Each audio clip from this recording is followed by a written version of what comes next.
Assalamualaikum warahmatullahi wabarakatuh. Ya, sekarang ini kita mau tutorial untuk elustrasi struktur bagian XRD protein ya. Ya, jadi untuk difraksi kristal protein, sebetulnya yang dibahas itu adalah semua tentang keperluan untuk mengidentifikasi, menganalisis, mengelusidasi struktur dari protein. Itu yang dibahas di kuliah Bu itu pada dasarnya kalau kalian menyadari itu sebetulnya semua tahap yang diperlukan untuk kalian melakukan elusidasi struktur protein menggunakan teknik XRD atau difraksi sinar X. Beberapa tahap yang harus dilakukan, ini ada di sini, slide yang nomor 2. Itu kalian mulai dari ekspresinya dulu. Kalau untuk ekspresi itu kan kalian udah dapat tentang pelajarannya itu di bagian metabolisme dan genetika ya, ekspresinya di bagian genetikanya. Terus kalian setelah melakukan ekspresi dari protein, ekspresi proteinnya ini maksudnya adalah rekombinan ya. Jadi kalian biasanya karena untuk keperluan elusidasi struktur protein itu kalian perlu protein dalam jumlah yang banyak, maka protein yang kalian dapatkan itu sebetulnya adalah protein hasil overekspresi. Jadi tekniknya itu kalian lakukan cloning dan juga ekspresi dari protein target kalian dalam satu sel inang dengan jumlah yang diharapkan bisa lebih banyak. Setelah dilakukan ekspresi, itu protein yang kalian dapatkan dipurifikasi. Teknik purifikasinya ada banyak. Ada detergent choice, ada purification methods. Ini yang diperlukan ya, yang jadi concern-nya itu kemudian ada purification method-nya. Salah satu teknik purifikasi, beberapa teknik purifikasi juga udah kalian pelajarin di bagian genetika atau yang mengambil biokimia itu harusnya sudah dapat di PPB, pengantar penelitian biokimia. Tuh, untuk yang ini ditanyakan? Oke, kalau nggak ada kita lanjut ke bagian yang ketiga, itu baru kalian lakukan kristalisasi. Kristalisasi di sini, beberapa opsi yang bisa kalian pilih itu yang ada gitu ya. Itu kalian bisa, yang pertama itu menentukan si teknik atau metode untuk kristalisasi.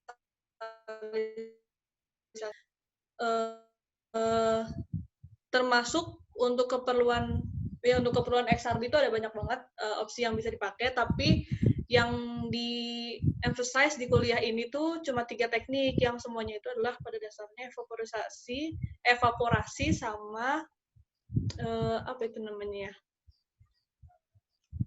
Dialisis, microdialisis itu.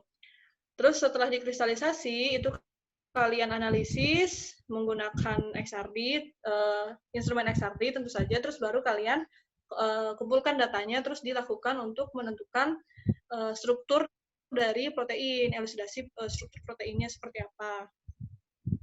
Gitu. Untuk yang ini masuknya udah ke bioinformatika, jadi kalian perlu menggunakan beberapa aplikasi, beberapa software gitu ya untuk melakukan model building atau pembentukan membangun dari model protein yang kalian punya terus di refinement. Nah, ini yang barusan aku ceritain beberapa teknik untuk membuat atau memperoleh kristal dari protein. Pada dasarnya untuk pembuatan kristal protein itu 2 tahapan utama. Tahap yang pertama itu adalah nukleasi dari protein, dari kristal proteinnya, kemudian yang kedua baru development gitu. Memperbanyak atau memperbesar kristal protein yang kalian punya dari nukleus kristal itu. Nah, ini disebut dengan teknik hanging drop dari atau tetesan dari protein yang kalian punya ini, beberapa nukleus protein kalian dilarutkan di dalam semacam pelarutnya itu ada buffernya, kemudian ada precipitan, ada segala macam, itu ada di situ semua. Itu cukup beberapa mikro saja, mikroliter ya, jadi sangat-sangat kecil, terus kalian tempelkan di semacam tutup si chamber ini gitu. Tempatnya juga sangat-sangat kecil. Terus di sini juga kalian punya larutan yang merupakan larutan dari ini nih. Jadi ada buffernya dari larutan yang sama yang kalian gunakan untuk melarutkan ini gitu. Tapi juga ada beberapa precipitan yang dimasukkan ke sini dengan konsentrasi yang lebih besar. Karena konsentrasi di sini lebih besar, lebih pekat artinya, maka ketika ini sudah dalam kondisi super saturated, maka pelarut yang ada di sini itu akan masuk ke sini ya, akan berpindah ya. Ketika terjadi kesetimbangan, akibatnya di sini akan terjadi atau membentuk kristal gitu. Nah, setelah membentuk kristal, terus kristalnya tumbuh gitu ya, pertumbuhan kristal tumbuh, setelah tumbuh nanti dipanen setelah beberapa bulan, beberapa waktu gitu. Nah, ini namanya teknik hanging drop ya. Screen-nya nggak pindah di sini. Oh iya? Ya. Nah, jadi ini namanya teknik hanging drop. Kalau yang ini teknik apa coba? Teknik ini namanya sitting drop. Kalau yang ini hanging kan, dia menggantung. Jadi tetesan dari larutan yang kemudian mengandung nukleus-nukleus dari kristal protein yang kita punya itu kan digantung di situ istilahnya. Kalau di sini itu didudukin. Jadi dia ada semacam dudukannya sendiri untuk si drop yang kita punya. Kemudian di bawahnya itu masih sama, itu ada larutan-larutan jenuh. Di sini dalam keadaan supersaturated, kemudian di sini ada larutan yang lebih jenuh lagi, maka akibatnya pelarut-pelarut yang di sini akan equilibrium ke arah sana ya. Jadi di sini akan terbentuk kristal gitu.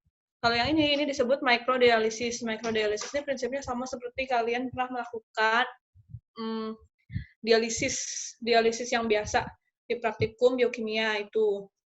Cuma bedanya kalau ini kan dengan bantuan garam ya biasanya, larutan garamnya itu. Kemudian ini di sini didorong supaya kristalnya itu terbentuk dengan perbedaan konsentrasi garamnya itu. Terus ini settingnya ya, kalau kalian pengen tahu setting dari XRD-nya itu seperti apa, ini most likely akan keluar gitu ya.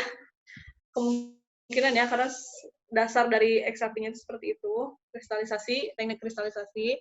Terus ini settingannya, jadi kalian punya sampelnya, kemudian harus didinginkan ya. Didinginkan ini untuk yang pendinginnya, kemudian di sini akan ditembakkan sinar X dan hamburannya yang akan di-detect seperti ini. Begitu. Nah, setelah kalian melakukan semua itu, yang kalian lakukan selanjutnya itu adalah, selanjutnya kalian akan mendapatkan data yang ada di sini. Jadi setelah kalian membuat kristal dari protein, terus kalian elustrasi gitu ya dengan XRD, kalian masukkan ke alat situ, terus kalian akan mendapatkan dari pola difraksi itu, kalian akan mendapatkan ini, kerapatan elektron. Dari awan-awan elektron itu, dia akan membentuk ini yang seperti biru-biru ini, yang warna biru. Gitu. Nah, dari kerapatan elektronnya itulah kalian bisa membangun, dapat dari mana? Dari itu tadi melihat kalau bentuknya seperti ini, kerapatan elektronnya seperti ini, oh most likely berarti bentuk residu sampingnya itu seperti ini ya. Yang bentuknya seperti ini apa? Tirosin ya. Berarti ini adalah residu tirosin. Gitu. Terus untuk analisis lainnya itu seperti ikatan hidrogen, jembatan garam, yang gitu-gitu semua itu bioinformatikanya. Nah, kembali lagi ini untuk mengingatkan kembali dia beberapa tahapan untuk melakukan elustrasi struktur protein menggunakan XRD. Itu ada pembuatan kristalnya, kemudian mengumpulkan data difraksinya, memproses dia, kemudian phase problem ini di bagian Pak Rino ya sebelumnya. Terus di sini juga ada model building, refine structure, sama validating, sama checking gitu. Jadi yang kalian lakukan itu seperti itu pada dasarnya. Dan protein ini adalah protein pertama yang di XRD high resolution. Untuk soal yang tahun kemarin itu kalau nggak salah keluarnya ini ada ya kalau nggak salah. Jadi cara menentukan, di sini ada contohnya. Nah ini coefficient Matthews ini salah satu bagian dari pemrosesan yang kalian lakukan ketika kalian mendapatkan data XRD. Jadi sebetulnya ketika kalian melakukan elucidasi struktur itu, data yang kalian dapatkan dari XRD itu pola-pola yang seperti ini gitu yang kalian dapatkan. Nah dari pola-pola ini kemudian diolah sedemikian sehingga menjadi kerapatan elektron yang seperti tadi yang aku tunjukin. Dan salah satu yang pengolahan datanya juga itu adalah mencari tahu dia itu adalah monomer atau dimer atau trimer kayak gitu. Itu dari perhitungan koefisien Matthews itu. Yang ini ya, bahwa volume protein itu sama dengan 1,23 dibagi VM-nya, kemudian volume pelarutnya sekian, dan kalian juga harus memahami adanya volume ini, VM, volume molar. Tuh. Dan kalian juga memahami bahwa rata-rata datanya itu adalah sekitar 1,7 sampai 3,5 angstrom pangkat 3 per Dalton. Dalton itu adalah massa dari proteinnya, angstrom pangkat 3 itu maksudnya volumenya. Gitu. Jadi cara pertama ketika kalian mendapatkan data ini, data volumenya itu 3,19, volume proteinnya, kemudian ada MR proteinnya 32.000. Ketika kalian diminta untuk menghitung volume protein per asimetri, itu maksudnya kalian pertama menghitung dulu ini jumlah molekul dari protein itu per satuan yang kalian punya. Cara ngitungnya gimana? Yang pertama kalian lakukan itu ya nilainya tadi, si 319.000 itu, si volumenya, dibagi dengan MR dari proteinnya. Tapi kalian ubah-ubah, mulai dari bikin 2, ternyata VM-nya 5. Kalau kalian bikin 4 kalinya, berarti VM-nya ada 2,5. Kalau VM-nya ada 8, itu kalian bikin itu kalian dapat akan memperoleh nilai VM yaitu 1,25. Artinya apa? Protein itu bisa jadi 5, bisa jadi 2, bisa jadi 4, bisa jadi 8. Kalian settingnya seperti itu. Terus yang mana yang benar, itu kalian lihat dari nilai VM-nya. Ini kan nilai VM-nya. Nilai VM-nya itu kan kembali lagi, nilai VM itu rata-rata nilainya 1,7 sampai 3,5. Di antara ketiga nilai ini, yang masuk ke dalam range itu yang mana? Tentu saja nilai yang ini. Artinya, nilai VM-nya segini, dengan jumlah molekul proteinnya itu 4. Begitu. Nah, nilai ini kalian pakai kemana? Kalian pakai untuk menghitung volume perarut ke sini. Kalau ditanyakan. Terus yang 4 ini kalian pakai kemana? Ini adalah informasi dari berapa jumlah molekul protein dalam satu satuannya itu. Itu. Dalam hal ini kalian memperoleh, karena dia itu di awal informasinya kelompok ruangnya C2, dan dia punya 4 satuan operator, berarti 4/4, cuma ada 1. Artinya dia adalah molekul yang tunggal. Gitu. Jadi tahap awal yang kalian lakukan itu sebetulnya memvalidasi dulu nilai VM-nya benar segini di range itu, baru dari situ kalian mendapatkan informasi jumlah molekulnya per satu satuan, per sel satuannya. Setelah kalian mendapatkan informasi jumlah molekul per sel satuannya, baru kalian olah lebih lanjut sesuai dengan pertanyaannya. Misalnya tanya volume pelarutnya, segala macam gitu, perbandingan itu dari situ. Ada yang tanyakan? Kak, saya mau nanya, Kak. Mm-hmm. Kenapa Z-nya itu 248, kenapa nggak 369 gitu? Atau angka yang lain? Oh, iya ya. Ya juga ya, kenapa harus 248 ya? Tapi memang biasanya orang-orang bikinnya gitu sih. Berarti dicoba-coba aja gitu, Kak, 248 gitu. Iya, harus dicoba-coba. Biasanya genap gitu ya. Mungkin dicoba-coba aja bisa. Coba kalau yang dibikin... range-nya 1,7 sampai 3,5 gitu ya, Kak? Iya, betul. Kak. Masuk juga ya. Boleh izin nambahin, kemarin tuh Ibu pernah bahas tentang itu juga. Nah, kata Ibu tuh, aku menyatet sih, jadi kan C2 itu ada 4 satuan operator simetri. Jadi Z-nya itu boleh kelipatan 4, boleh setengahnya. Dicari situ ya, sekitar situ. Oh. Jadi dari betul. Karena kita mau nyari ininya kan, mau nyari dia monomer, dimer atau trimer gitu ya.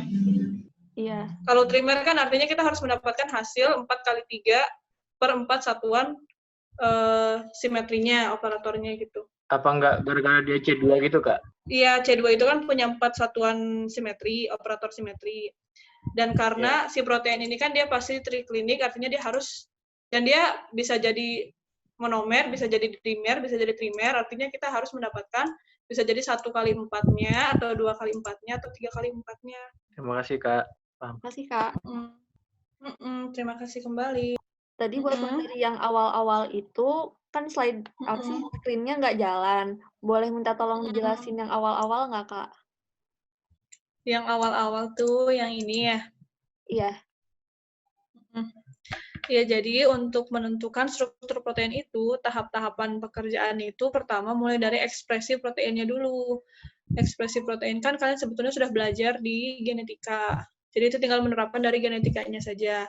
Hanya dalam hal ini karena keperluannya untuk menentukan struktur proteinnya, artinya kalian harus mengekspresikan proteinnya dalam jumlah yang cukup banyak untuk bisa digunakan untuk penentuan struktur protein. Dalam hal ini ekspresinya yang biasa dipakai adalah rekombinannya gitu. Jadi protein yang kalian dapatkan itu diharapkan bisa lebih banyak karena kalian menggunakan itu dengan bantuan rekombinan. Jadi dengan jumlah cetakan dalam kutip cetakan yang lebih banyak, kalian akan mendapatkan jumlah protein yang lebih banyak juga, hasil translasi yang lebih banyak juga. Terus setelah kalian melakukan ekspresinya, kalian lakukan purifikasi. Purifikasinya juga kan sudah belajar di genetika atau di PPP juga sudah belajar itu teknik purifikasinya macam-macam. Bisa kalian pakai Histek, bisa kalian pakai apa itu semua bisa untuk purifikasinya supaya kalian mendapatkan hanya satu protein itu saja. Satu jenis protein saja yang kalian targetkan. Setelah kalian purifikasi, itu kalian lakukan kristalisasi. Kristalisasinya itu metodenya ada 3, yang tadi yang diajari di sini ya. Ada 3, ada hanging drop, ada sitting drop, sama microdialysis. Tapi selain itu juga sebetulnya masih banyak metode-metode yang lain. Nah, selain kristalisasi, setelah kristalisasi, itu data yang kalian dapatkan kalian kumpulkan, terus kalian tentukan deh strukturnya. Udah, materinya cuma segitu XRD protein. Yang penting kalian itu paham tahapan penentuan struktur protein, terus jenis-jenis atau beberapa opsi untuk melakukan kristalisasi. Terus prinsip ini, data collection-nya itu harus ada apa aja di sini nih. Di XRD-nya itu, di setting alatnya tuh. Terus udah sama perhitungan yang ini tadi. Tuh, setelah itu sudah segitu. Elucidasi untuk penentuan struktur protein. Kenapa? Mau nanya dong, Kak.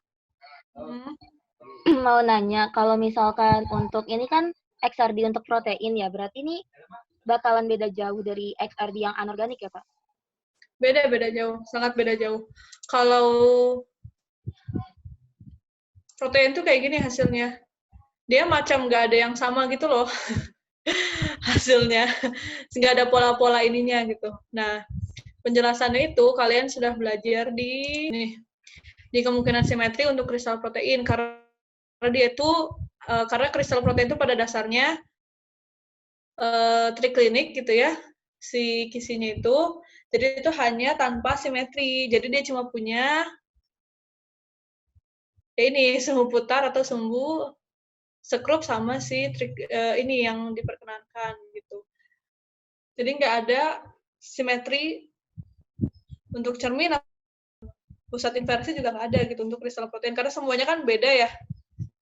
Kalau kalian punya yang anorganik kan itu semua misalnya kalian belajar itu misalnya di kisi kristal ada yang pojok ada yang di sini misalnya. Ada yang sini, itu semua kan sama gitu. Tapi kalau di protein tuh beda-beda gitu semuanya, karena semuanya juga ini, proteinnya juga ininya, apa namanya, optiknya juga cuma L asam amino semua, jadi ya kayak gitu, semuanya akan berbeda. Dan lagi kalau ditinjau dari jumlah atomnya, sangat-sangat berbeda. Kalau kita pakai yang anorganik itu kan sedikit atau relatif lebih simple karena dia nggak sebanyak jumlah atom dari yang kalau kita punya protein. Kalau yang protein kan kalian bayangkan sendiri ada residu asam aminonya. Residu asam aminonya itu ada gugus samping, ada backbone.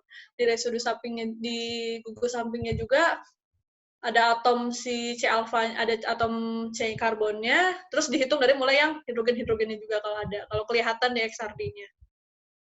Itu sangat-sangat rumit dan datanya juga sangat-sangat banyak. Oke, thank you, Kak. Soalnya kalau misalkan aku lihat di soal tahun lalu tuh kayak yang kan di akademik di Drive itu kayak soal XRD proteinnya tuh benar-benar kita cuma ngelihat dari jurnal yang ada di situ gitu, tapi kalau yang anorganik tuh kan harus gambar kubusnya gitu-gitu kan. Iya, betul. Betul, karena memang untuk yang protein tuh kasusnya juga bisa beda-beda gitu untuk setiap proses penentuan struktur. karena setiap protein is unique. Menggunakan XRD, Thank you. ada beberapa opsi lain sih untuk kalian melakukan elusidasi atau menentukan struktur dari protein, seperti tadi ada cryo-EM. Terus kalian juga bisa menggunakan fasa cairnya dari protein itu. Kalau XRD itu kan harus melakukan elusidasi dalam fasa padat fasa kristalnya. Kalau kalian menggunakan NMR, itu sebetulnya kalian bisa mengelusidasi strukturnya dalam fasa larutannya, dan pada dasarnya mengelusidasi struktur protein dalam fasa larutan merupakan opsi yang bukan paling baik juga sih, paling ini gitu, paling nyata gitu, paling real untuk diterapkan dalam real protein, karena pada dasarnya protein itu kan ada dalam bentuk larutan ya, misalnya di sitosol atau ada di dalam mitokondria, di peroksisom, itu kan semua harusnya dalam larutan kan gitu. Jadi pada dasarnya dengan menggunakan NMR itu lebih real, tapi permasalahannya kalau menggunakan NMR itu datanya lebih rumit dan lebih sukar untuk diolah. Sedangkan XRD kelebihannya memang dia sedikit lebih mudah gitu pengolahannya, tapi kesulitannya muncul di kristalisasinya, bahwa tidak semua protein itu bisa dikristalkan, dan walaupun bisa, proses kristalisasi protein juga tidak mudah dan tidak cepat gitu. Proses kristalisasi kalau kalian ingat dari kuliahnya Bu Is, itu sangat-sangat lama, berbulan-bulan tuh, dan belum tentu juga berhasil gitu, benar itu. Dan jangan heran juga kalau misalnya kalian memperoleh data XRD, tapi kemudian pada ujung-ujung terminal dari asam aminonya dari protein itu kemudian tidak terlalu baik terkonfirmasi gitu, dia bentuknya apa, konformasinya apa. Karena bisa jadi untuk daerah-daerah yang itu merupakan daerah yang sangat bebas gitu, entropinya besar. Bisa jadi dia ada di koil yang bebas, yang berada di luar gitu, itu kan dia entropinya besar gitu, susah di capture pada saat itu dalam satu waktu itu. Jadi penentuan posisinya itu tidak eksak seperti itu. Nah, kalau cryo-EM itu kelebihannya dari yang aku pelajari ya, itu dia bisa dalam fase larutannya gitu nggak perlu dikristalkan, dari fase larutan langsung dibukukan dengan sangat cepat sampai molekul air itu nggak bisa membeku. Dan dari situ kita lihat strukturnya seperti apa. Itu cryo-EM itu metode yang terbaru yang juga bagus gitu, yang paling bagus untuk elusidasi struktur protein. Ini ada 5 soal. Yang pertama, artikel ilmiah terlampir menjelaskan proses penentuan struktur dua protein yang berbeda dari dua organisme yang berbeda, yaitu Archaeoglobus fulgidus dan E. coli. Tuliskan metode dan komposisi larutan untuk mengkristalkan protein dari organisme yang pertama. Ya, ini mah tinggal dibaca ya. Coba kita cari di sini ya. Metode dan komposisi larutannya.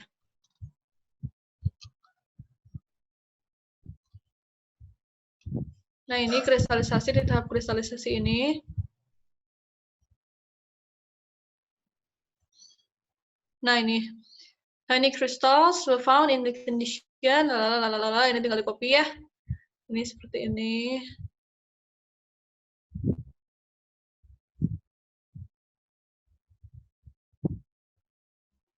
Proteinnya Cas5a ya? Betul atau LPT?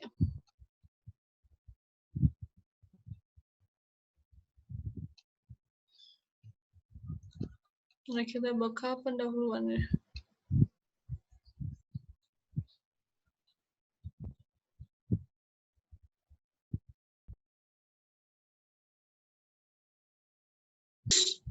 Ini nama proteinnya Cas5a, jadi yang kalian baca itu bagian Cas5a-nya aja ini.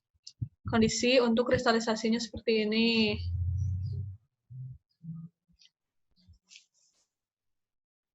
Terus teknik yang dipakai apa tuh? Nih, reservoir solution. Nih, hanging drop vapor diffusion ya udah ada. Jawabannya di sini semua ya. Jadi untuk kondisinya bisa dilihat di sini. Untuk teknik yang dipakai hanging drop vapor diffusion. Terus yang kedua, berdasarkan 7 jenis kristal protein, termasuk ke dalam jenis apakah dari protein ini? 7 jenis kristal protein karena dia kristal protein 7 jenis. Karena protein itu pasti dia triklinik, ya pasti triklinik ya. Kemudian tuliskan simpulan dari introduction-nya, ya itu tinggal nyimpulin ya. Kuliah apa ini? Rampel gitu ya, mirip. Terus kristalografi anorganik, ini anorganiknya, udah dong selesai. Kakak, tapi kalau misal aku mau nanya, jadi kalau di hasil tabelnya itu untuk yang kan ditanya nih CAS 5 ya kalau nggak salah, benar nggak? CAS bukan, ya. Nah terus tuh di dalam tabelnya itu alfa sama gamanya itu sama-sama 90. Cuma Oh iya? sebetulnya aku di ininya sih di tabelnya. Cuma aku tuh bingung, jadi kan ada dua tuh, yang dehydrated sama yang cryoprotected. Aku nggak ngerti di situnya cara bacanya gimana, tapi dua-duanya sama-sama 90 sih. Jadi itu malah cocok ke yang monoclean. Nggak ngerti aku, itu harusnya gimana, Kak? Oh iya? Alfanya 90, gamanya 90.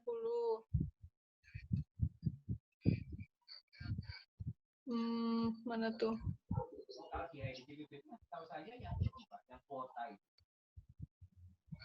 Terus dari situ kamu menyimpulkan bahwa dia adalah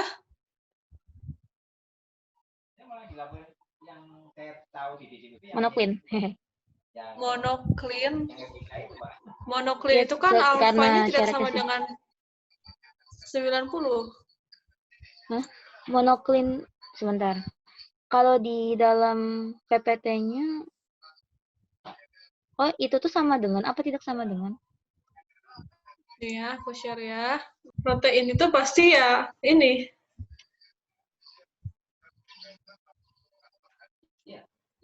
Clean itu.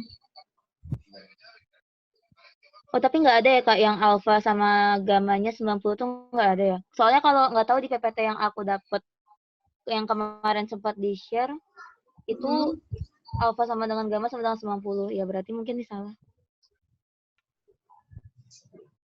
Nah, sudah seperti itu. Ada lagi soal mana barusan soal? Kalau untuk protein ya paling untuk S1 ya sebatas ini.